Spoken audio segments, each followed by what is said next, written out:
Welcome to the studio at That Nerd Show. I'm Marcus Blake, and this is your daily nerd news for Thursday, January 30th, 2020.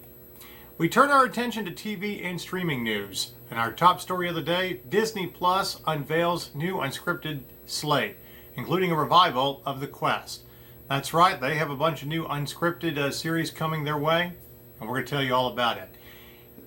Disney Plus is adding to the growing unscripted slate, announcing 4 new projects, including orders for completion: The Maze, natural docuseries, Meet the Chimps, and a serialized look at making of Pixar's Spark Shorts program, as well as development on a reboot of the reality competition, The Quest. News of the foursome was announced ahead of Disney Plus's panel at the Real Screen Summit in New Orleans. They were quoted as saying, "These projects take people on epic adventures, immerse them in fantastical worlds, and shine light on extraordinary people and creatures, which are all important benchmarks at our Disney Plus nonfiction content philosophy," said the Disney senior rep, Agnes Chu.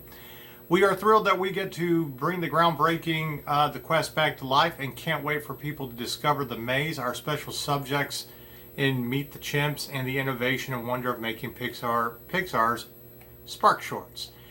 The Mandalorian, and more specifically Baby Yoda, have dominated much of the conversation around the early Disney Plus original push, but the platform did launch with an ambitious roster of unscripted programming. The World According to Jeff Goldblum, Kristen Bell's produced Encore, and Marvel's Hero Project were among those on the platform when it launched on November 12th last year. As for new efforts, The Quest hails from Court 5 Scout Productions and New Media Collective. The original series aired for just one season on ABC over the summer of 2014. It was a combination of live-action role-playing and a traditional reality competition. Like the original, the reboot will be filmed at a castle outside of Vienna, though this time the cast will be made up of teenagers. The original Quest was well reviewed, but struggled to find an audience at ABC. The Maze also hails from Bertram Van Muster's New Media Collective. It follows 5 teams, each consisting of 1 adult and 1 teen relative, as they solve riddles and puzzles on a journey throughout European cities. And like The World According to Jeff Goldblum, Meet the Chimps will fall into Disney's National Geographic bucket. The 6-part docuseries takes place at one of the largest and most unique wildlife sanctuaries in the world, Chimp Haven, a 200-acre refuge that's tucked into rural Louisiana. It's produced by Blink Films. The Untitled Pixar series is another Disney Plus offering from Chef's Table's producers Super Club, which inked a 2-year pact with the streamer ahead of its launch. It will follow a group of Pixar employees tapped to make their own animated short films under the studio's Spark Shorts program. So there you have it. We got a lot coming to Disney Plus throughout the year. In other streaming news, Maya Rudolph from SNL and Natasha Lyonne, just recently from Orange is the New Black, will be teaming up for an Amazon sci-fi series called The Hospital. Animal Pictures, the banner run by Maya Rudolph and Natasha Lyonne, is teaming with writer-producer Shikoko Dunlap on The Hospital. It is a sci-fi themed animated series for Amazon. Dunlap, who has worked with Lyonne as a supervising producer on Lyonne's acclaimed Netflix comedy Russian Doll, is writing and executive producing, and Lyonne Rudolph in Animal Pictures.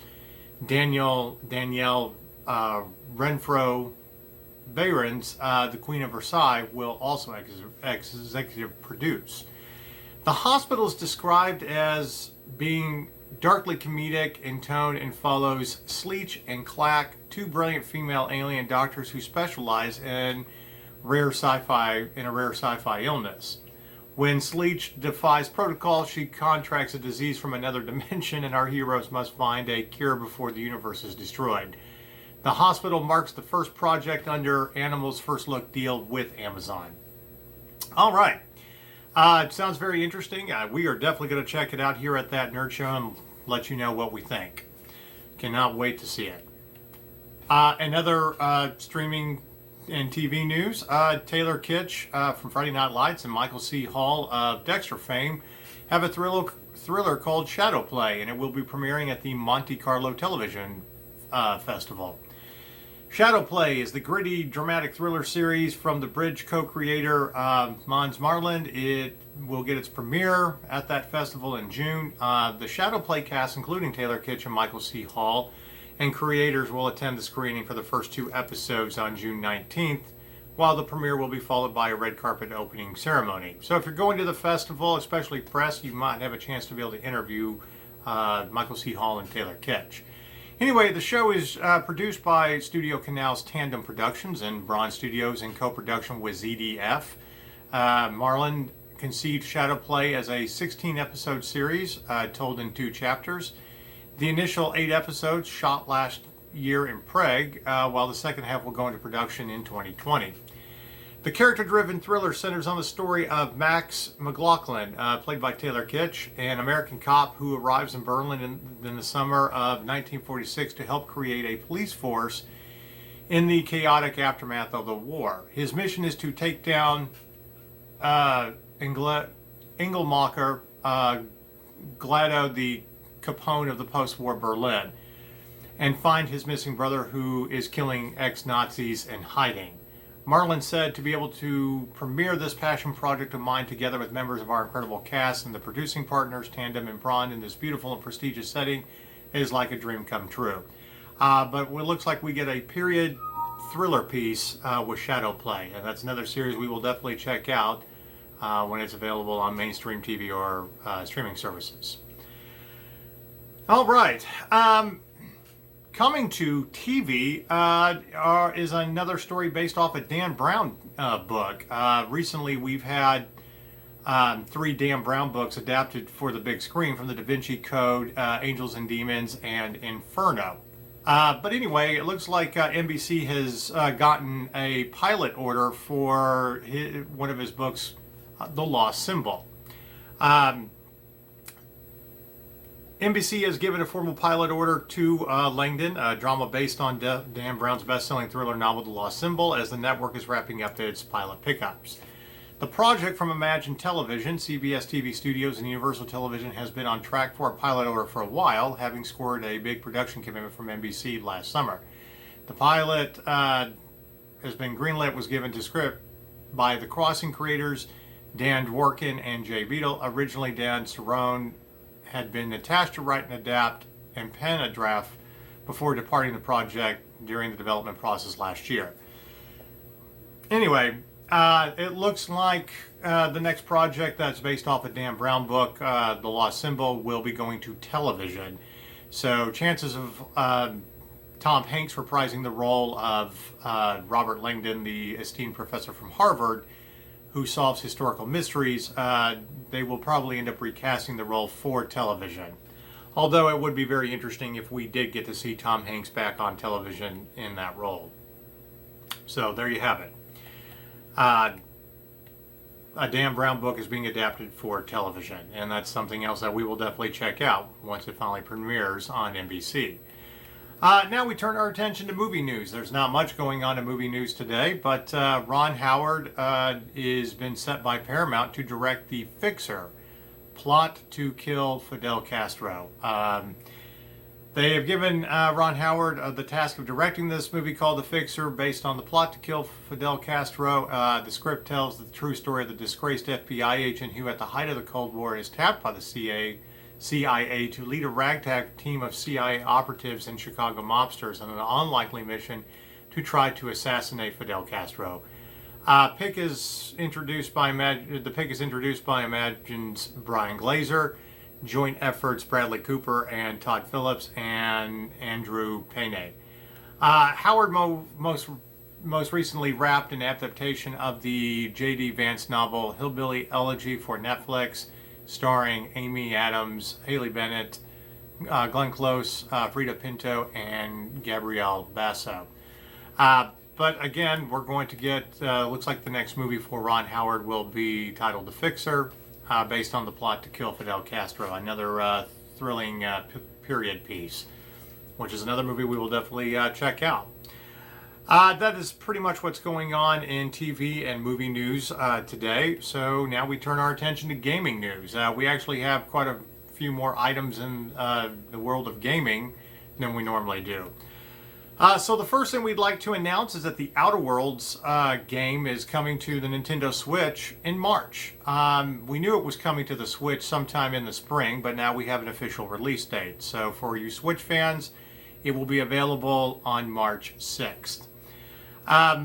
Obsidian Virtuoso Games and Private Division announced the Switch release today, and the game will retail for $59.99 in the US. The game will be available as a physical boxed version containing a downloaded code and a digital version in the Nintendo eShop. This is dropping over 4 months after its October 25th release of 2019, which had dropped on Xbox One, PS4, and PC. So to give you a little information about the Outer Worlds, if you don't know much about it, while it's being added to the Switch library, it's a genius move for Obsidian. The console's biggest budget RPG list is rather short. The Witcher 3 Wild Hunt and the Elder Scrolls V Skyrim are the two most notable RPG ports of the last few years. And the Witcher runs surprisingly well on the handheld, considering the Outer Worlds is a smaller, more approachable RPG than the formidable titles. It likely will run well and look pretty damn good. So a little bit about the game. If you didn't get to play it last year, if you didn't embark on this adventure through Halcyon and learn about the perils of the late-stage space capitalism when the game dropped last year, now's your time. Basically, you're heading into work on the rundown NYC subway that pays just enough that you can barely afford your minuscule apartment while playing a game where almost no one gets anything nice and everyone is a victim of the giant wheel of corporate. That's basically a little description by the press release about getting to play this game on the handheld. But this was one of our favorite games of last year. It is also still free on Xbox Game Pass for Xbox users. It was also one of our top contenders for Game of the Year. But it's a pretty gritty RPG, a lot of fun, and it looks like with all the patches and they have fixed some of the early bugs, so hopefully Switch users will not run into that when it drops. All right, other gaming news. I wanted to give you some information about the Call of Duty Modern Warfare patch, and it will be bringing back Shipment 24/7 and nerfs the crossbow. So here's a little bit about what's in this update. The latest patch to hit Call of Duty adds a number of playlist changes and balancing tweaks to weapons. All of the following updates are now live on PS4, Xbox One, and PC. Just fair warning, it's a pretty lengthy patch and update that just occurred last week. And you will definitely need this so you can play multiplayer.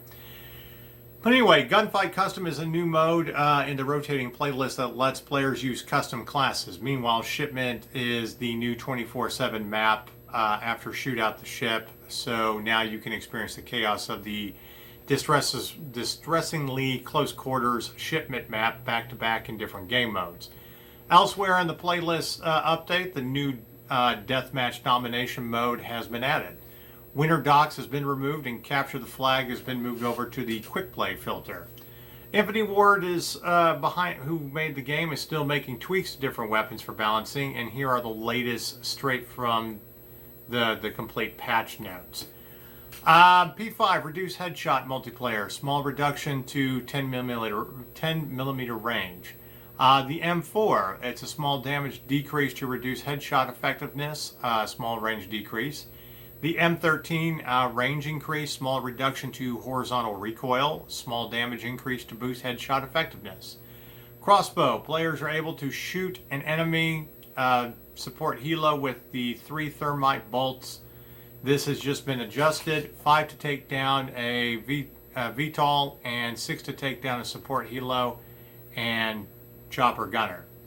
The patch also fixes an ATV exploit in Ground War. It resolves an issue where the LA Optic CDL makes you invisible. Retuned spawning locations for all modes in Shipment, and of course, fixed mismatch button prompts for the social menu in matchmaking. So there you go. A little bit about the latest patch by Call of Duty Modern Warfare.